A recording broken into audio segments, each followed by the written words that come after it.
మహబూబ్ నగర్ జిల్లా జడ్చర్ల మున్సిపాలిటీలో 3 డెంగ్యూ కేసులు నమోదు కావడంతో వైద్యాధికారులు అలర్ట్ అయ్యారు. జడ్చర్ల టౌన్లోని జవహర్ నగర్ కాలనీ, సంజీవయ్య కాలనీ, కృష్ణారెడ్డి నగర్ కాలనీలో ఉండే 3కి డెంగ్యూ సోకింది. ప్రస్తుతం వారు జడ్చర్ల ప్రభుత్వ ఆసుపత్రిలో ట్రీట్మెంట్ తీసుకుంటున్నారు. రైనీ సీజన్లో సీజనల్ వ్యాధులు సోకుతుండటంతో ప్రజలంతా మరింత అలర్ట్గా ఉండాలని డాక్టర్లు, మున్సిపల్ అధికారులు సూచిస్తున్నారు.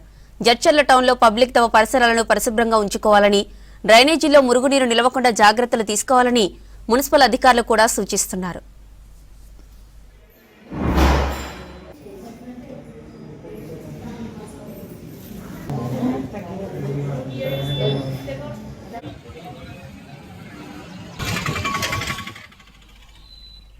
కాలనీల్లో పిచ్చి మొక్కలను తొలగించాలని, ఇండ్ల పరిసరాల్లోనూ మురుగునీరు నిలవకుండా చూసుకోవాలని పబ్లిక్లు సూచిస్తున్నారు డాక్టర్స్.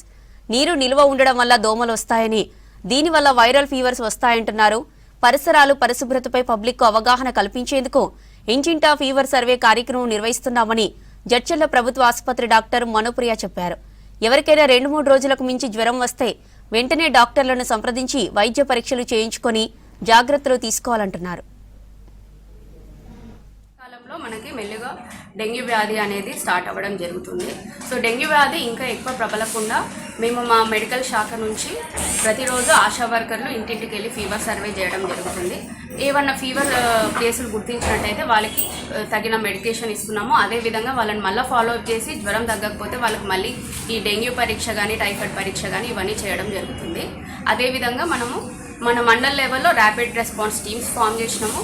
ఒకవేళ మనకి ఏదైనా డెంగ్యూ కేసు వచ్చినా కానీ కూడా మెడికల్ సిబ్బంది, మున్సిపల్ సిబ్బంది అక్కడికి వెళ్ళేసేసి అక్కడ ఏవైనా మనకి నీళ్ళలో ఏమైనా లార్వా ఉన్న కంటైనర్స్ కానీ అవన్నీ దొరికితే వాటిని క్లీన్ చేయించమని చెప్పేసి, అదేవిధంగా ఈ నీళ్ళల్లో కూడా లార్వా పెరగకుండా ఈ టెమిఫాస్ మందుని, అదేవిధంగా మనకి చుట్టుపక్కల ఈ డ్రైనేజెస్లో చెట్లలో దోమలు పెరగకుండా ఈ యాంటీపైరెథ్రమ్ స్ప్రేయింగ్, ఇళ్లలో యాంటీపైరెథ్రమ్ స్ప్రేయింగ్, టెమిఫాస్ స్ప్రేయింగ్ ఇవన్నీ కూడా చేస్తున్నామండి.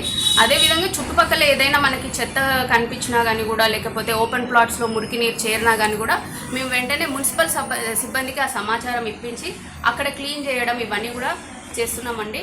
ప్రజలందరికీ కూడా ఒకటే మాట చెప్తున్నాము, డెంగ్యూ అనేది ఎక్కువ కూడా మన ఇళ్ళల్లో ఇల్లు చుట్టుపక్కల ఉండే నిల్వ ఉండడం వల్ల